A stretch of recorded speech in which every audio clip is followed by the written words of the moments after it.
साबका अंबिया और रसूल जितने भी आए, हर नबी का इलाका भी महदूद, हर नबी का ज़माना भी महदूद। जब नई शरीयत आती थी, पिछली शरीयत मनसूख होती थी, अगली शरीयत का ज़माना शुरू हो जाता था। और इससे ये भी पता लग गया कि वो कानून, वो शरीयत, वो अहकाम इतने जामे नहीं थे कि जो कुल मखलूक पे लागू होते। एक एक वक़्त के अंदर कई कई नबी भी आए, एक इलाके के अंदर एक नबी हैं, दूसरे इलाके के अंदर दूसरे नबी हैं, वहाँ कानून अलग लागू हो गए, यहाँ कानून अलग लागू हो गए। यानी वो कवानीन इतने जामे नहीं होते थे कि हर इलाके की ज़रूरियात को पूरा कर सकें। लिहाजा अल्लाह रब्बुल इज़्ज़त इलाके बांट के नबियों को भेज देता था कि ये कानून तुम वहाँ पे लागू कर दो, ये कानून तुम यहाँ पे लागू कर दो।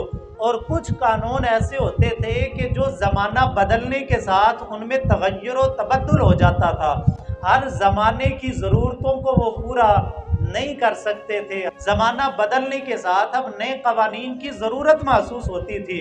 जब नए कानून की ज़रूरत महसूस हुई तो अब अलहदा से नया नबी आया, नए रसूल आए, नई शरीयत आई, पिछले कानून मनसूख हुए, अब नए ज़माने के अंदर नए कवानीन लागू हो गए। यानी जितने नबी रसूल आते रहे, या तो उनका इलाका भी महदूद होता था, उनका ज़माना भी महदूद होता था। अपने अपने ज़माने के अंदर, अपने अपने इलाके के अंदर वो अपनी शरीयतें, अपने अहकाम, अपने कवानीन लागू करते रहे, तबलीग का हक अदा करते रहे, लोगों तक अल्लाह रब्बुल इज़्ज़त के अहकाम पहुँचाते रहे। लेकिन कुर्बान जाएं आमिना के लाल पे, अल्लाह रब्बुल इज़्ज़त ने अपने महबूब सल्लल्लाहु ताला अलैहि वसल्लम को जब भेजा तो पहले अल्लाह पाक फरमाता था कि तूने अपनी कौम को अंधेरों से नूर की तरफ निकालना है। लेकिन अब मालिक कायनात ने ऐलान फरमा दिया लितुखरिजन नासा मिनज़्ज़ुलुमाति इलन नूर, क्या अभी प्यारे आपने सिर्फ जो है वो अपने ज़माने तक के लोगों को रोशनी नहीं देनी, आपने सिर्फ अपने इलाके यानी अरब शरीफ के लोगों को रोशनी नहीं देनी। मेरे करीम आका सल्लल्लाहु अलैहि वसल्लम का कानून इतना जामे और कामिल है कि अरब व अजम के हर इलाके की ज़रूरतों को पूरा करता है।